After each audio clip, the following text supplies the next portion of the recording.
You know, from the watch on your wrist to the thermostat on your wall, we are living in this growing universe of smart, connected devices. It's the Internet of Things, or IoT. But behind all this amazing convenience, there's a mind-boggling challenge. These billions of devices are creating a flood of data, so huge, so complex, it's unlike anything we've ever had to deal with before. So how in the world do we make sense of it all?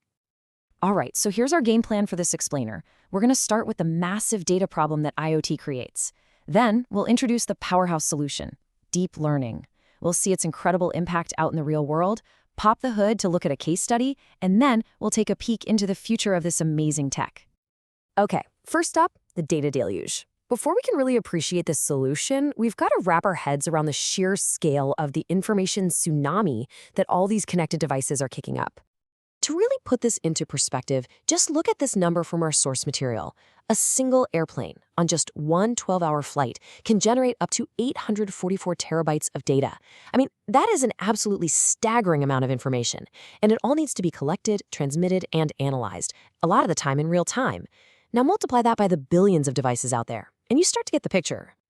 But here's the thing, it's not just about the volume. The real challenge, what makes IoT data a total headache for traditional analysis, is just how chaotic it is. For starters, every single data point is time-stamped, which adds a whole other layer of complexity. It's also incredibly noisy, often inaccurate. The raw numbers themselves, they don't mean much on their own. And it's all coming at you from thousands of different types of sensors at once. It's just this chaotic, nonstop river of information. So, how on earth do we find any meaning in that data tsunami? Well, the answer lies in a pretty revolutionary approach to AI called deep learning. It's basically a way to teach machines how to find order in all that chaos. At the very heart of deep learning, you've got these incredible things called deep neural networks. Honestly, the best way to think of them is like artificial brains. They're built with layers of interconnected neurons that process information. And the magic is really in those layers. The first layer might learn to spot super simple patterns. The next layer takes those simple patterns and learns to recognize more complex combos. And the layer after that learns even more abstract ideas.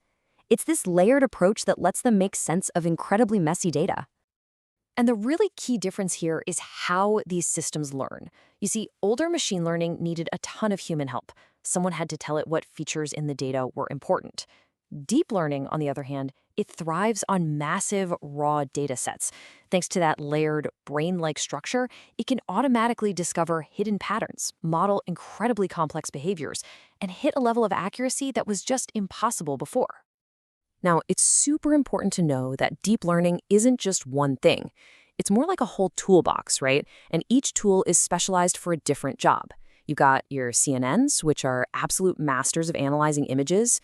Then you have RNNs, which are designed for data that changes over time, perfect for IoT sensors. And there are others, like autoencoders, that are fantastic at cleaning up messy, noisy data. Each one is a specialist. So you have this incredibly powerful artificial brain, and you have this world of connected things.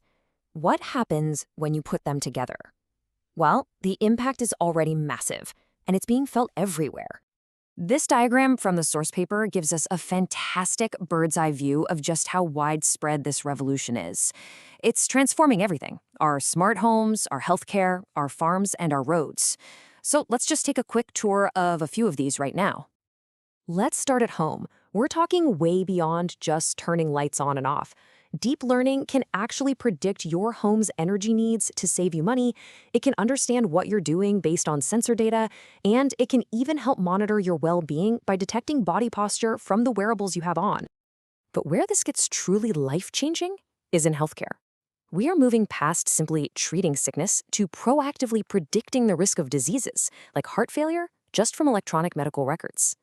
This tech allows for real-time patient monitoring and can even spot complications just by analyzing the sound of a person's voice or their ECG data. It's incredible. And it's not just our cities and homes, it's also changing how we grow our food. Deep learning models can look at images from drones to spot plant diseases way earlier, predict crop yields with amazing accuracy, and help farmers be way more precise by telling the difference between crops and weeds right from the air. And what about our daily commute? You bet it's changing that too. This combo of IoT and deep learning promises a future with way less traffic and much safer roads. By analyzing real-time data from countless sensors, it can predict traffic flow, optimize routes for everybody, and detect accidents to make our cities fundamentally smarter. Okay, that all sounds pretty amazing, right? But how does it actually work?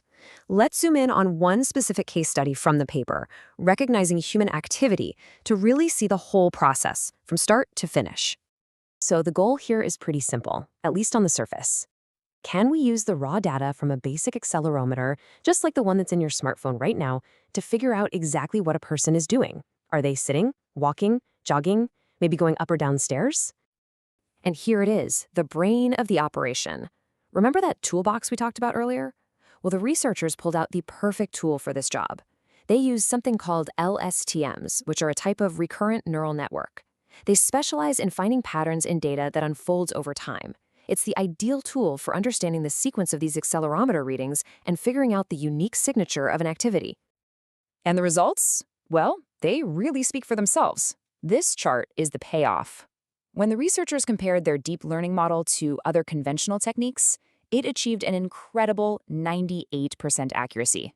That is just a crystal clear demonstration of its power to understand the really subtle patterns in this kind of complex sensor data. Okay, so 98% accuracy, that is phenomenal. But the journey for this technology is far from over. There are still some pretty big challenges to tackle. So let's look at what's next on the road ahead for the intelligent IoT. And look, even with all this potential, it's not all smooth sailing. There are some really tough, real-world hurdles we still need to clear. Managing that data deluge is a constant battle. Training these complex models takes massive amounts of computing power. And frankly, most of these tiny IoT devices just don't have the hardware to run these powerful brains on their own. So the big question is, where's the research headed? Well, it's focused on solving exactly those problems. Scientists are working on making these models less of a black box so we can actually understand and trust their decisions. They're developing ways to combine multiple data types for a much richer understanding, using AI to protect these networks from attacks and creating models that can learn with way less human supervision. And that really brings us to this great quote from the authors of our source paper.